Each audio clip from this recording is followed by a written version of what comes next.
one of the biggest anxiety I had about becoming a landlord, I was like, "Oh my god, who are my tenants gonna be?" Like, I've been a good tenant, but I know that's not only you read all these horror stories, and I felt like that segment of renter, the travel nurses could really de-risk, the anxiety and that I felt around who I'd be renting to.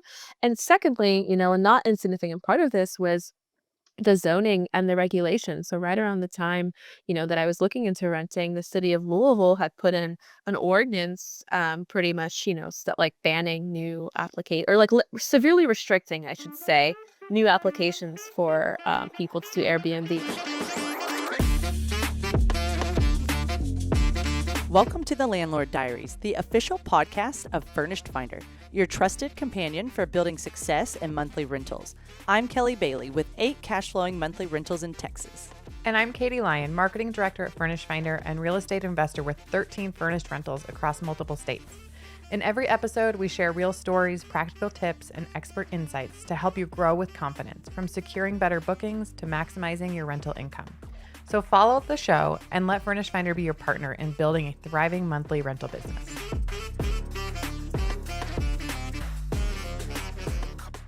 This week, we're joined by Ilona Limonta-Volkova, host of NPR's Money Memories podcast and founder of Bear and the Bull.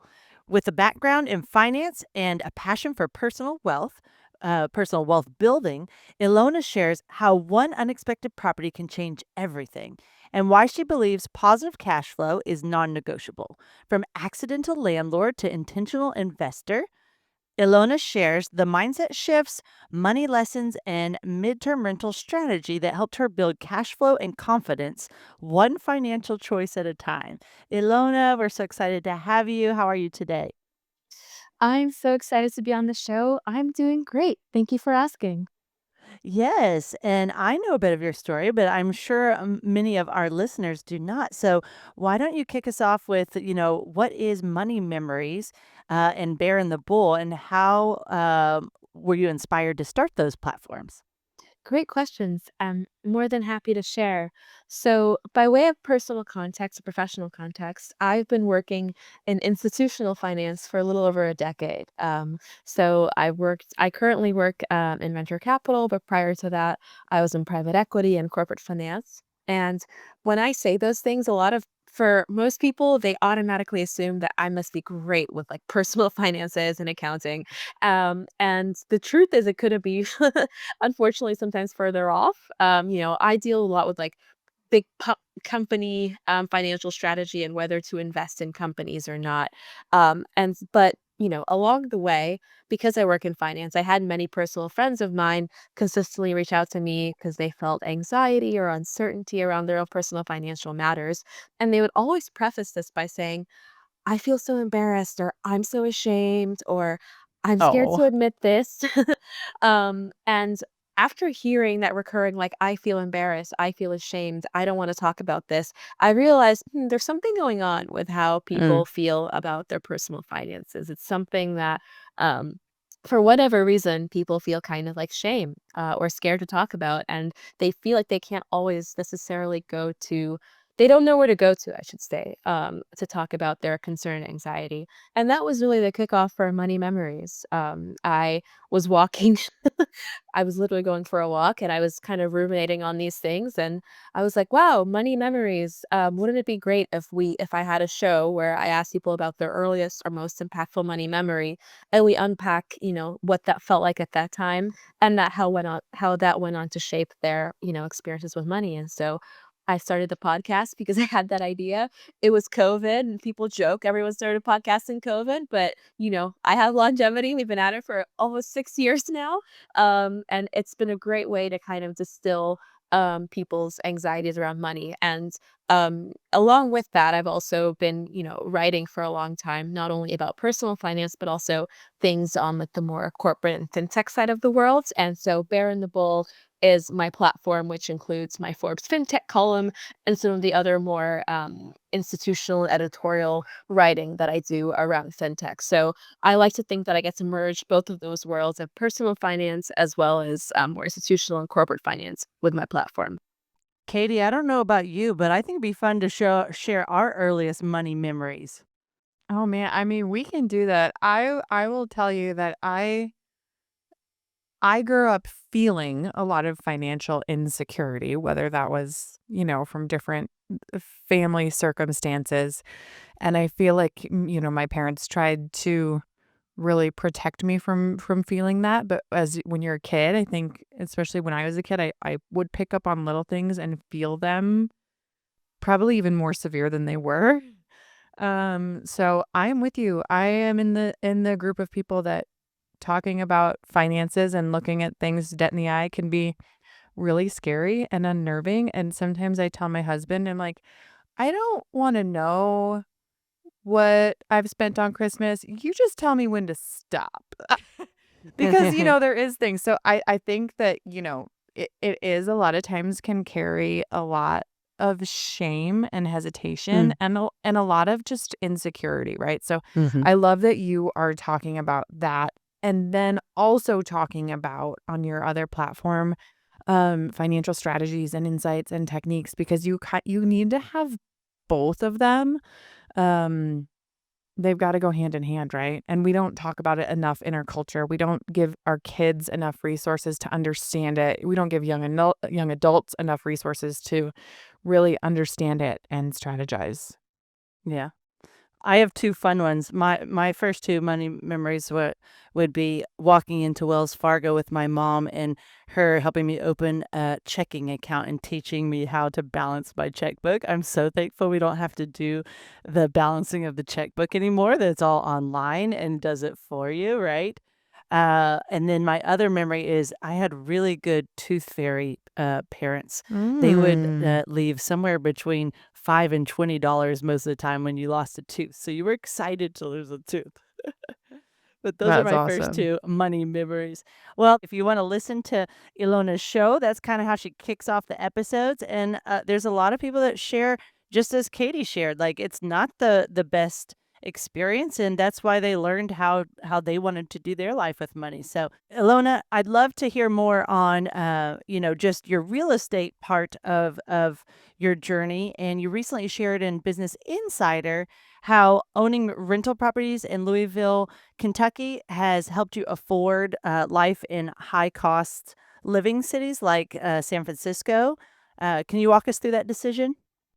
Yes, and also thank you so much for sharing your money memories. Ironically, one of my first money memories as well was my dad teaching me how to balance a checkbook, and I think we could all benefit from that, even if we don't write physical checks that often.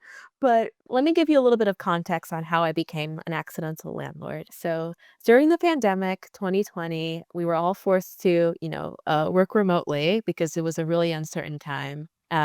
It sounds crazy to talk about it this way when it was only 5 years ago, but in some ways, it really feels like a lifetime ago, right?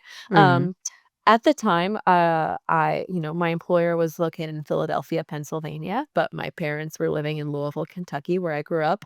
And, being an only child and also being part of an immigrant family, my only family is really my mom and dad. And so COVID, when that happened, I knew I had to, get back home and be with my parents as soon as I could. And so what initially thought I was gonna be there for 6 to 12 weeks ended up turning into a few years, which was great. I got to save a lot of money because I was living, rent-free with my parents, and I had also saved up a lot, from my previous jobs. But I started to get that itch of like, "Okay, I can't really live with your parents for so long." I had been living independently for about a decade before that, and I initially started to explore buying like a small apartment or a condo just for myself to kind of ride out the rest of the pandemic. And I remember I shared a couple of listings with a friend of mine who was really into real estate. And he started going on Redfin for me and he was like, Alona, look at these gorgeous houses. Look at these gorgeous Victorians. And I was like, Chris, those houses like $500,000. They are massive. What would I ever really need with that? But on a whim, I just decided, I was looking at houses, open houses. So on a whim, I decided to walk through a couple and I took my parents with me. And we started seeing so many of these older homes in Louisville that had been reformatted into duplexes and triplexes. And we were like, huh, Mm. that's kind of interesting. Do people do this? Do they buy and rent them out? And I started reaching out to Chris and some of my other friends in my network, and they were like, yeah, you can buy you don't have to live in the house that you buy. It doesn't have to be a primary residence, and that was like a light bulb moment for me when I was like, "Wow, I doesn't just because I buy a house doesn't mean I'm tethered and like anchored, ball and chain to this property for the rest of my life," which is kind of how I thought about it. I started thinking about it in terms of like, okay, so you're telling me I can buy something and then rent it out and it'll still be like my house. And that's really what sparked that initial kind of like thought process. So I started to do research. Obviously, I work in finance. I started to do research. I started to see how much I could afford, what kind of rent I would need to bring in. And along the way, I still continue to see, I've continued to tour older houses. And there was this one in particular that the Redfin listing was a mess. Like, the photos still had, like, those from, like, the maybe I don't know how old your listeners are, but I had, like, physical cameras and did prints when I was a kid, and they had, like, the stamp of the date and time, and I was like, "Who took these photos in the year of our Lord 2022 if this is outrageous?" And my mom was like, "We have to see this house, it's so cheap." And I was like, "Okay, mom." And so we went, and my mom and there was a whole like, literally, the snow was falling into the second floor. There was, like, 2 staircases. There was, like, a brand new jacuzzi that made no sense in the context of everything else. Like, it was the door was, like, broken. There's beautiful original glasswork, but someone had tried to break into it, right? And my mom was like, "This is perfect." She's Oh, like, I Like, "This is instantly love what? your mom. And I was like, "Okay, mom," and then I just, like, walked out of that house, and but then during the week, she was like, "That house is really, really cheap, compared to the ones we were seeing," and finally, I was like, "If you like it so much," I was like, "I will buy it. I will buy that cheap property, but you need to be," I was like, "You give me a plan, and you give me the contractors to turn this around, and we'll do it," and she said, "Fine," and then, couple months later, we had a deal, and that was my journey into being an accidental landlord. That's amazing. Yeah, sometimes you have to look for opportunity in places where it's a little nerve-wracking, especially in a market like San Francisco, where if you want ready to go, you're gonna pay for that. Absolutely. Yeah, absolutely. And even though I think to contextualize, even though I was still looking at properties like in Louisville, there were still more like houses there that I thought were a little bit more expensive. And Mhm. so this one just hit all the right marks in terms of like it was cheap, Mhm. just cheap period, Yeah. not only for which market. And as an investor, I think one of the core foundational principles that I try to focus on is entry price is really one of the biggest determinants of outcome. And so when I put on my investor hat, I was like, well, this is one of the most important factors of making sure whether this investment will succeed or not is this entry price, right? And if this is a really fantastic one. And for context, I ended up buying that house for $152,500 in 2022, which I think is still a relatively good entry Mhm. price, all things Mhm. considered. 'Cause it's a And so yeah, four-bedroom too, I think, right? correct. It was a yeah, correct. It's a 3-bed, 2-bath technically. Yes, yes. So how did that journey go from acquiring that property to becoming a true landlord? What did that look like? Oh, I thought you'd never ask. You're like, "Oh, yeah, it was a journey. It was a journey, I bet." It was quite a journey. It was really stressful. So, I think so first when I when I submitted my oh my god, my offer on the property was accepted. And then like right when it was time to, formalize the offer, my realtor is like, "By the way, this house does not qualify for conventional financing because there is literally no Mm-mm. roof." And I was like, "What do you mean? The roof is fine, it has a hole in it, but it's fine." And she was like, "No, It's no." there. Exactly. She's like, "No, no, banks will see this as a structure and say that this is Mhm. not mortgageable because it's not inhabitable." And I was like, "What does that all mean?" So she's like, "Well, you need to get a construction loan." So I had to scramble, find a lender who was able to provide the construction loan. I had to learn all about this financing. And that was honestly, I would say, probably the most stressful time of the journey, even more stressful than the repairs that would ensue, because when it comes to, like, money and financing, I think those, like, some of the most important those are, like, such important decisions, and you really have to understand what and my dad always instilled in me, he's like, "Know what you're signing, know what you're reading." Like, you have to understand, everything you're going into. And so having to make a decision so quickly around something as huge as financing was really, really stressful. But, ultimately, I was able to to understand what the how that works. So in my case, I took out the construction loan, for the amount of repairs that I thought, the house would need, and I bundled that together with the with the purchase price. So I'll just do a quick math example. So the house was 150, the construction loan was 100K. So my all-in purchase was 250, and I put 20% down on the 250K. Okay. And that then allowed me to draw down, so, like, there were certain milestones I had to hit, so if I told the lender, "I'm putting a new roof in," the lender would come around and take a photo to make sure the roof was there and things like that. So I drew down gradually, with all of the repairs until the construction loan was complete, and then at the end of about I think the renovation took a little under a year, because we started in the spring of 2022 and we're complete by, like, the winter of that year,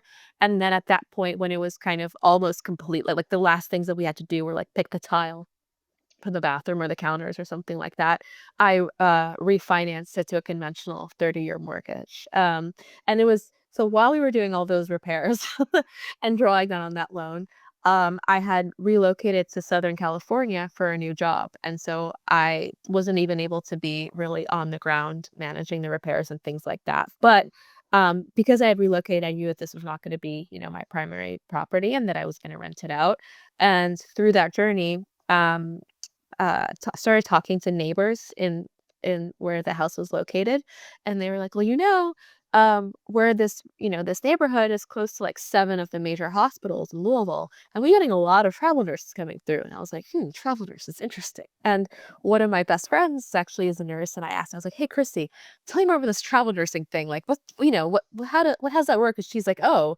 travel nurses." She's like, "They all go to this." She's like, "They all are super connected. They have really tight networks, and they let me ask around for how they find their rentals." And she came back and she was like, "Furnished Finder." And I was like, "Well, what's that?" Like, tell me But more. yeah, but after a little bit of investigation, I on Reddit, and I was like, "Oh, this is it, Furnished Finder. This is where the travel nurses go." And so, I put my listing on Furnished Finder. I got my first travel nurse in that way, and it's been pretty much consistent ever since then. So it all kind of happened. I think the takeaway is like we were definitely, literally building the plane as we were flying it, for lack of a better analogy, but that's kinda how it all came together, doing the renovations, asking around, doing my own independent research, and finding a strategy that, worked for me, and I'm happy to talk a little bit more about why I really like the Furnish Finder approach versus some of the other, you know, agreements. Sure. I don't think we're even needed in this episode, Katie.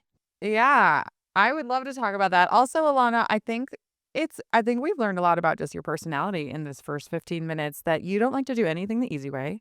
You like to jump in as like you're like, "Let me put on skis for the first time and go to the double black diamond." I mean, Pretty No, much. usually thank you're you. like, "Give me a super distressed property and then let me move across the country. It's fine." So kudos, but like that's huge. That's huge and but like I mean, I just think that that's incredible, but then let's talk about how you decided to do midterm rentals with it because you put your heart, your soul, your money, your blood, your sweat, your tears, all the things into this property that did not have a roof, and now you're across the country. Why did that make sense to you when someone mentioned midterm rentals and travel nurses? And I'm assuming you rented by the room since it was a 4-bed property, right? So tell us what you were thinking when you're like, okay, this is what I need to do with this property. Yeah, yeah, it's a good question. And so, yeah, I'll cover both because I rent like there's two parts of the property that I rent out.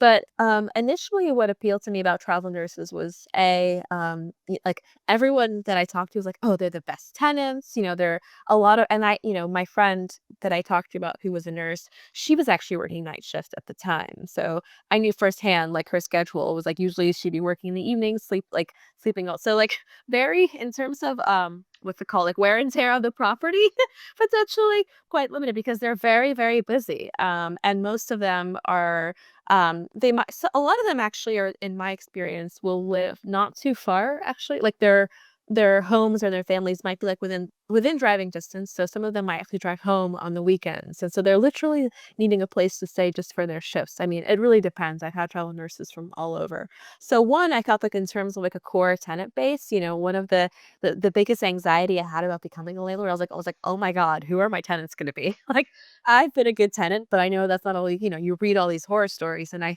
felt like that segment of renter, the travel nurses could really de-risk, the anxiety and that I felt around who I'd be renting to. And secondly, a not insignificant part of this was the zoning and the regulations. So right around the time, that I was looking into renting, the city of Louisville had put in an ordinance, pretty much, like banning new applicate or like severely restricting, I should say, new Mhm. applications for people to do Airbnb. And I think again to contextualize 2022, 2023, I think it's probably you guys would know better. You have all the stats, but it was like the peak of that boom of where everyone was like, "I'm gonna buy a house. I'm gonna Airbnb it. It's gonna be so easy," right? So, that was really starting to get constricted. But then, and in hindsight, like, or when I was evaluating midterm versus short term, like the zoning played a big part because I was like, I don't know how long this process is gonna take. This seems an error. I have no idea what that even means. And then B, the idea of like, I thought it'd be better to have a more stable tenant base. So would I rather be cleaning out at a port like something every like week or weekends or having someone in place for like 3 to 6 months? I thought it was again de-risked from like the occupancy standpoint, where on the one hand, if they were kind of not great, you're like, okay, they're probably only going to be there for a couple months and then we can move on. But on the flip side, if they are good, you don't have to worry about kind of like constantly turning. So it seemed like a sweet spot. And honestly, for me as a first time landlord, it felt perfect because I didn't have to necessarily go in with like, okay, I'm locked in for a year and I don't know what's gonna happen or like the constant turn of the weekend. So for me, the mid that segment made a lot of sense. Looking for a simple professional way to manage your monthly rental? Furnished Finder's Landlord Tools brings everything together: tenant screening, lease templates, and online rent payments, all in one place. Stay organized, save time, and stay in control. For more information, explore Landlord Tools today. To your question about how I like rented the property. So as we were renovating it, we were actually able to there was like so the home was built in like 1899, but then someone at some point had added this like porch add-on to the back of it in like the 19s, I don't know, definitely not 1899. And because my home is in a registered historic district, there are certain restrictions about what I can and can't do in terms of Mhm. renovations. And so I'm not allowed to just like build a garage. It has to be within the original historic character. And because someone had already built that little addition in the back, I was able to rebuild it because it was kind of part of the package of the house. And so while we were rebuilding that little back patio, we were like, "Huh, this could be we could put a little bathroom here, a little kitchenette." And so we added like a mini studio to the single family home, which allowed me to first rent out that little studio before like renting out that big home. So it was really cool how I was able to give myself flexibility, right, between like a studio structure and the full home structure. And I was actually able to start renting that little studio while I was still completing renovations on the main house, and so was able to give a little bit of not cash flow because, we're still renovating, but Right. a little bit of offset while it was being constructed. So that worked out really well. And then that bigger home, did you end up renting it all as one unit or did you do those room rentals for it? I ended up renting it all as one unit because it would work for especially like family now and now that the families are relocating and things like that, it's really nice for them to have like a place to stay and to kind of test out Louisville. So I'm getting a little bit more inquiries. So you have like really experienced the evolution of furnished finder tenants like firsthand. You started with the focus on travel nurses, had the studio, which we still have a really strong base of travel nurses, but we have a lot of growing demand for relocating families, corporate travelers, insurance claims, digital nomads, all that. So you have one property that you are able to serve two completely different types of tenants. That is a really cool experience that we don't see very often. A lot of times we have, a landlord with a duplex, but they're very similar, sides or something like that. So that's pretty unique about your property. How has that been serving two completely different tenant types? Yeah, to be honest, it's still one that I'm, like, navigating and learning along the way. I think when it comes to, because I've had more experience with the travel nurses, I think I've kind of, like, honed in on exactly what they need, exactly what they're looking for. Usually, when I get a booking request from a travel nurse, there's not much back and forth. They kinda see a location, they ask about the parking situation, if there's, like, a washer and like, kind of essentials.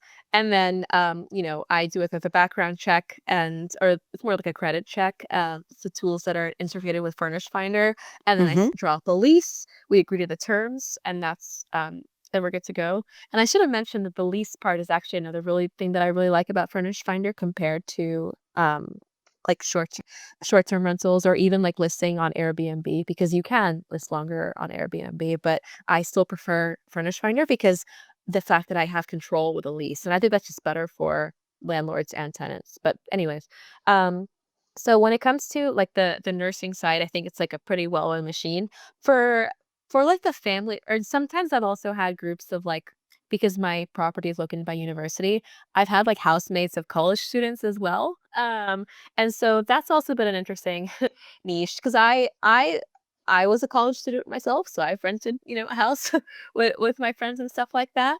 Um, but so it's been I had to say I think I have, like, a more well-oiled process and understanding of, the travel nurse segment, but when it comes to, like, the families and, like, the groups of people, it could be nice because, like I said, they're kind of testing it out, and I don't have to worry about, like, the structure is taken care of, but it could also be a little bit more daunting because my house is so big, but I do think the key points that I enjoy about both are, like, the flexibility with the leases, being able to kind of like adjust the length of stay depending on what they're looking for or what they need. And yeah, I think to be honest, the relocations have been coming up or been seeing more requests within the last like 6 to 8 months. So I haven't had as much experience as I have with the travel nurses yet. But um I think it also is indicative of the economy, right? When I'm like, oh, now this is interesting. People are are recalling from different jobs and things like that. So but also speaks I think through being a landlord, I learn about the economic dynamics of a city as well, because there's nothing that tells you more about, I think, a city than its real estate. You're the way you talk and tell stories just makes your imagine run wild in so many different ways. So I'm sure everyone listening has been thinking, "Oh, I could do this, and I love what she said about this." If you're thinking those things, put it in the comments. We'd love to hear your thoughts so far as we go through this episode. Mine have been you are talking about one of my favorite property strategies of having a house with an extra ADU or attached structure like at your studio that you could rent out. Garage apartments are great, garage conversions. There's so many opportunities. And so what I found is, the nice thing about midterm monthly rentals is you have so many exit strategies, right? You could long term it, you could short term it, but you can also keep it as a midterm and just turn it into a room rental if the full house isn't being rented at that time. So I do that in one of my markets, and I just market it both ways and see which strategy wins out. And right now, the room rental strategy has won on one of our properties. So it's always interesting to see how you can play with different strategies, even within the midterm monthly rental space. So, Lona, you have that background in finance, and I'd love to hear you as an accidental landlord, now an established investor with two properties. You've got your four-bedroom rental with the studio. You also have a duplex. Have you found that it's possible to actually make real money with one midterm rental? Because a lot of new investors wonder if one property is enough to really move the needle. What do you think?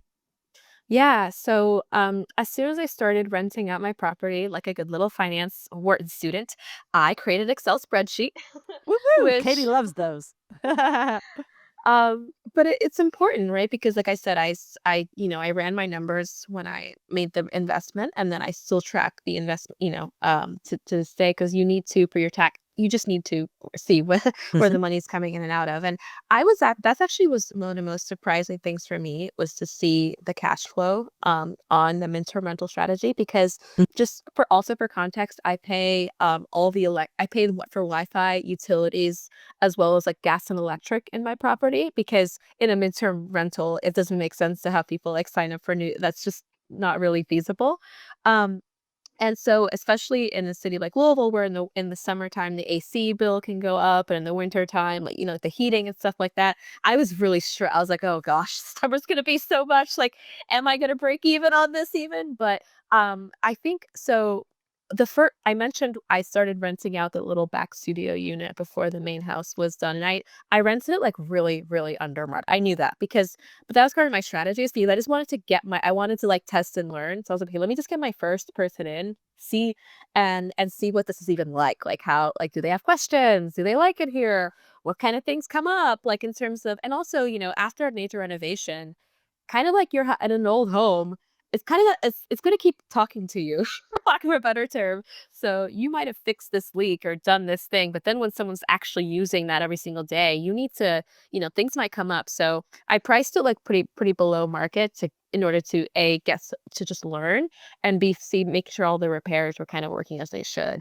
And so then my strategy was, once, like, with every new tenant, to, like, pretty much increase by $50, until I reached like a ceiling in which I felt like there was like softness and I wasn't getting the same kind of returns, right? And so I did that with the back unit, and then I kind of did a similar strategy for the main house as well. And I remember there was like, because I knew like my mortgage payment and then my insurance and taxes, and so I priced it so it was just, and then I also knew obviously like the internet. The one that fluctuated the most is utilities, so I kinda took a ballpark on what, like, the utilities might be depending on the season, and I tried to price it a little bit above that. And I was surprised that when my property was when I had the unit, the studio and the main house, like, how much cash flow I was able to generate. I was really surprised with my numbers, 'cause I was like, as a landlord, I'm always stressed. I'm like, "Oh, this is so stressful." Like, "Oh, I'm losing so," but then when I actually, like, went back and saw the numbers, I was like, "Oh, no, no, we're cash flowing, like, and we're cash flowing by at least, like," well, it depends on, like, what the AC bill is, but it can be between, like, from 500 to, like, up to 1,000 depending on the time of the year, right? On It's just that fantastic, one right? strategy. Yeah, Yeah. I'm happy with it, 'cause I read on Reddit and they're like, "I'm gonna cash you 125," and I was like, "I would not buy that." I was like, "125 is like one AC bill away from, like, not breaking even." But people approach it with different things. So, yes, that's to say is, yes, it is possible. Obviously, like, and again, this goes back to entry price, right? Because I was able to purchase my house, which is a low rate, and et cetera, et cetera. That's really the most key to the foundation. But and then setting a pricing strategy accordingly, and making sure, and I feel that like my house is well taken care of. The amenities are top of the line, I think. And so um yeah, like having conviction in your price Mhm. point. It's a product at the end of the day too, right? Yep. So positioning Yep. it that way is really important. I wanna pull out a couple things you said that I really like that I wanna make sure everybody hears, and the first is that you are in control of your pricing, right? So you can tinker with it and you can play with it as much as you want. What's nice about midterm rentals is you usually don't have bookings a year from now. You're usually kinda going quarter by quarter. So you get to really immediately see the impact of your pricing decisions. And with that, like you said, the amenities and how nice of a product you are presenting, right? If you did a really great job doing that renovation, which I'm sure you did, like you can be able to charge appropriately for that. I also like what you're saying about knowing your market is knowing the real estate. Like, I think that's really key. I've never actually heard that phrase. I don't know if it is a catchphrase, but I feel like it should be. I kind of want it on a t-shirt now, but I just think like that is true, right? Because every market is different. We have a great market insights page on Furnished Finder that we can give you specific data to your market that you can see. It's linked from the homepage that you can get really good data, but you have to know your market. I also think that you touched on knowing your goals. Like you were coming from this from an investor's standpoint, right? You want to maximize cash flow. You want to maximize building that sweat equity into that property, buying it cheap, getting the value high, and making some monthly cash flow, right? That might not be your goal if you're listening. You might just be like, I need to help cover some extra bills, or grandma moved to a retirement home and we're not ready to let go of our house. We just need to cover the mortgage. Know your goal, because your goal is different than everybody else's goal.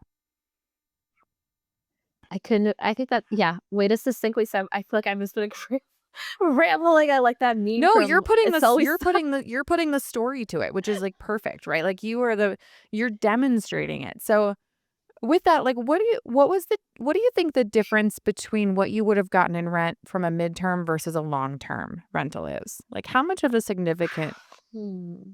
difference were you able to pull? That's a really good question.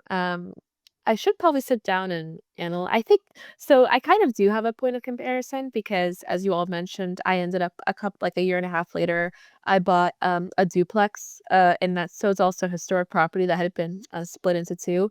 And that one, I knew I wanted to do a long term rental strategy on because while I really enjoy the flexibility of having a midterm, like managing the turn and keeping everything up to date does get a little bit it's time consuming, and I knew I couldn't do that. And my team is myself and my parents.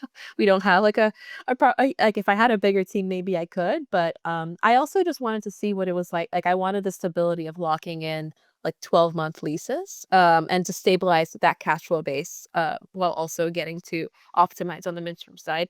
And I think that the answer in finance is always it depends, but it's true. I think that the benefit, like and I think so for, like, the long-term leases, you're not gonna be able to arbitrage like, if there's, like for example, in the holiday periods, historically, I think I was kinda able to charge a little bit more because there's a lot bigger bonuses, that some travelers can have. Like, it just depends on the kind of incentives that are going on in that time of the year. So you're not able to optimize, like if the market is like heating up really quickly, for example, right? Once you're locked into like a 12-month lease, and if you've set your rent like before the market started heating up, you're locked into that price for those 12 months. But at the same time, if the market starts to cool down with the 12-month lease, you're like again, you've given yourself like you kind of de-risk that little band, which means the fluctuations aren't as extreme. Versus with the midterm rental, there have definitely been like I don't wanna call them boom and bust times because, like, again, I have an eye towards cash flow, but there have been times where the margins are like, where I'm like, "Wow, that was a good cash flow, period," and there were other times where I'm like, "Okay, we made, like, a couple So, I will Sure. say that I think, like, it's more like, can I stomach that variation? And also just depends I feel like I kinda was earlier I mentioned I see more people moving into the Louisville market, but I definitely wouldn't say it's a market like, I don't know, like Houston. What are some really like there are some markets that I feel like there's consistent like booming, booming, Mhm. booming, and those rents Mhm. continue increasing. The Louisville market isn't quite that way in my experience. Like there was a period post COVID where it really picked up, and I think now it's kind of feeling some of the economic softness, right? So Yeah. it's hard to it's hard to say, but I definitely think it's like lumpier or more Sure. variation with midterms, but Yeah, it could you're also still gonna have seasonality, right? You're still gonna have ups totally. and downs. You're still gonna have times where there's unexpected expenses. I think Yeah. what's so cool is you were able to buy a property so cheap and then make it truly into two properties. And then you're midterming it. Like you're kind of taking that profit margin and you're making it bigger, bigger, bigger. So even when you have those seasonal downturns or, the market goes up and down, you're still able to have that cushion and fill that need, especially when you are midterm, because people are going to pay a premium for it to be furnished and to be able to not have that full month or that full year lease. I also think it's really cool that you have been able to look at your portfolio and say, this one I want to midterm, this one I want to long term, because it's not the answer for every property, and that's okay. And it might be that in 2 years from now, you want to midterm your long term property or you flip, right? Like there's like flexibility and just optionality that I think is huge. That as an investor, like giving yourself those options is so powerful. I couldn't agree more, and I think that flexibility has been the biggest, like, aha moment changing in my perspective on not only, like, on risk, but also wealth creation, because exactly to your point, when I wanted to list the duplex as a long-term rental, in my mind, I was already like, "And if it doesn't go, I'll just put it as a I was already, like, I was like, "I can midterm rental this because I already know how to Yeah. do this." Yeah. Um, and I've even started like now that I'm thinking about purchasing a property in California, again, knowing I'm like, well, I could do a like because I've used Furnished Finder for so long, it's like that great knowledge in the back of my mind of like, oh, there's like here's more options. And I think when we have options, what it doesn't matter if you're any choice you have once you have options makes the decision a little bit like less scary. And so I even got my friends in California. I was like, use Furnished. I was like, stop this Facebook game. Go on Furnished Finder. and uh and they've been really happy with it too. So I love what you're saying. Like it's the optionality is really key. Well, I think I want to tie in one more question, and then Katie's going to wrap us up with the rapid fire section for some fun facts from Ilona.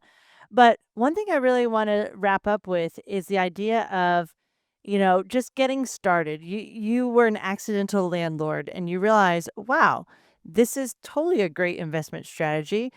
I want to dive in further. And you've been a host on Furnished Finder for over 4 years now. So thank you for that. And I just wanted to put a reminder out there that, when you choose to purchase a Furnished Finder membership, it's one low annual cost for the property that pays itself back within like the first week of the first stay. And so most landlords make 55 times the return on their investment in Furnished Finder. And another way to put it is our top 10% of landlords earn around 30,000 per year in rental income. So you've seen that opportunity, you've seen the cash flow. What would you recommend, especially with your finance background, of just someone that is thinking about getting into real estate, doesn't know how to get started? What would you be your first recommendation for them? Go see as many properties as you possibly can. Go to every open house, get yourself a nice friendly real just go see as many properties as you can. Treat this like a fun activity. Prior to me purchasing this property, I lived in New York City. I went to open houses in New York. I went to open houses in Queens. I mentioned I started with condos. So I felt by the time I finally was able to commit to purchasing, my first property, I had probably seen like between 50 and 75 different types of properties and units across the Hmm, United States. And like wow. honestly, if you're traveling, go check on like just go see Mhm. I don't know, I love real estate, so this is fun for me. I think my friends are like, please don't do this to us. And I was like, no, it's fun. It is But fun. It is fun. It is. I'm with you. I love going into open houses. I hope there's cookies when I go, but especially the ones in my neighborhood. I'm always like, if I'm on a run, I'm like, oh, there's an open house sign. Let's go check it out. And it's just great to see what's happening in your neighborhood. And like you said, around the country, I've also enjoyed doing it in other states. Like, oh, there's an open house sign. They're always enjoyable and a great real estate experience. yeah, and they're definitely like super educational because as you go to more and more properties, you'll start getting like it's also like a feeling where you'll just like you'll start noticing like I don't like it when they have this entry like this or I don't like it when the garage is here like I don't like what this now there's things I look for like in neighborhoods in blocks I'll pay attention to like is it walkable are there coffee shops nearby is there a university like the character of the neighborhood and I think the more data you can have before making any kind of decision the better off you'll be and like I said, like we said, like open houses are one of the easiest ways to do that because it's no commitment. You just walk in there. And also, I have to say, one of the worst pieces of advice I ever got from a realtor was to not shop. He's like, you shouldn't go to house. You shouldn't like go to open houses or schedule appointments in houses that ask how your price zone. Do that too. Do that too. Go to like the most expensive houses and go to the cheapest ones. See what the range looks like because that's all information. So boo to that realtor person. and Yeah. and really because you have to also see like what is the top of the line finish, right? Like what kind of What is the aspects. potential here? What's the end goal, right? Thank you. Yeah. So go to all the And house. See all the houses. I like how you are continuing to learn and expand and grow even when you're not in acquisition mode. I think that is really, really, really cool. And I think that's a lesson that everybody can take. Like, don't wait until you are ready to buy the property or to rent the room to just start absorbing information. Right. And I'm probably preaching to the choir here because we're on a podcast about this. So everybody is looking for information. But it's true. Like I am looking, I'm an out of state investor, so I can't really go to the the open houses, but I could look on Zillow and stuff all the time because I want to just keep a pulse and I want to know, okay, what are things going for? What's on the market? What's trending? What does that higher end property look like, right? Like keep gathering that information so that when you are ready, like you can hit go. Absolutely. Yeah. All right, Ilona, are you ready for our rapid fire? So I like our little, I mean, I feel like we're all cowboys now with our rapid fire. All right. This is my new favorite part. It's how we wrap up. Just some other quick facts that we can get to know about you or your experience. So I have 2 for you today. First one, what's one splurge you never regret spending money on? my hair ca I'm a Leo. My hair care products, my Kevin Murphy shampoo and conditioner. And if you guys can't, if you're like listening and not watching, I mean, Alana has a very simple hairstyle right now, but it is under control and beautiful.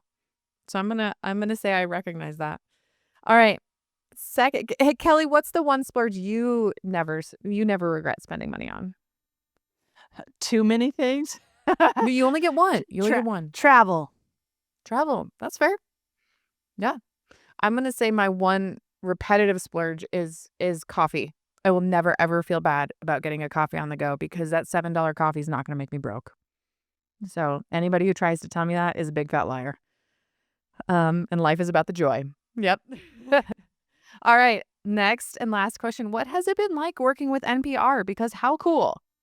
Thank you. It's been the best. I love I mean, I'm on this podcast. I love podcasts. I have a podcast. I love listening to the radio. And I got distribution for Money Memories by literally reaching out to my local Louisville NPR affiliate. And I was like, I have a podcast. Can you run an ad? And they were like, we'll just distribute your programming. And it's been the biggest, incredible opportunity. I love not only like NPR, but y'all support local news, support your local radio, local newspaper, local journalism. And so it's been the biggest honor of my life to be able to kind of like, to partner with the station and a community that's given everything to me. I know I live in California now, but Louisville is really what shaped me and formed me. And it's fantastic. I love NPR. I love all their programming. And so to be able to say I'm distributed through that is like, wow, what a big stamp of approval for what I'm doing. And I continue to distribute through NPR because of that credibility, that authority, and my way to give back. So it's phenomenal. Try it. Everyone should like just listen to NPR, y'all. Listen to NPR and support local journalism and news. And if you have an idea, you have content, you have something, reach out.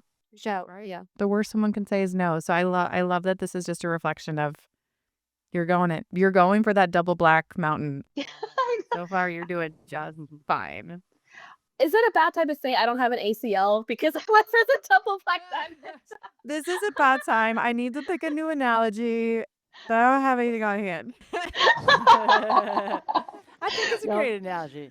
Well, we've had a lot of fun on this episode. So if you're enjoying our show, please, we would love a review or a 5-star rating from you on Apple Podcasts or Spotify, YouTube. Just hit that follow button and make sure you're set up for any new notifications so you keep up with everything Furnished Finder and Landlord Diaries. So if you want to connect with Ilona, what's the best way that someone should find Bear and the Bull, your podcast, etc.? Yes, so Money Memories is available everywhere you listen to podcasts. So Apple, Spotify, and of course distributed on NPR.org. You can connect with me at Ilona on the Money is my Instagram handle and at money_memories as well. And please subscribe to my newsletter, bearandthebull.com, for weekly guest highlights, takes on tech. And that's really the centralized place, but lots of ways to get in touch with me. Oh, an email, Ilona@bearandthebull.com. Say hello. I wanna get to know you. This is awesome. Wonderful. We can't wait to stay in touch, Ilana. You have such great content, and we love that you are putting midterm rentals into real life. Thank you. Bye, everybody. Catch you again next time.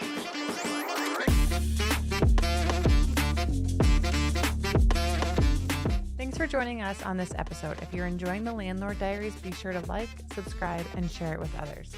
With over 300,000 listings across the country, Furnished Finder makes it easy for landlords and tenants to connect directly. No middleman, no markups. Ready to list your property? Head to furnishedfinder.com to be a part of the movement that's redefining rentals one connection at a time.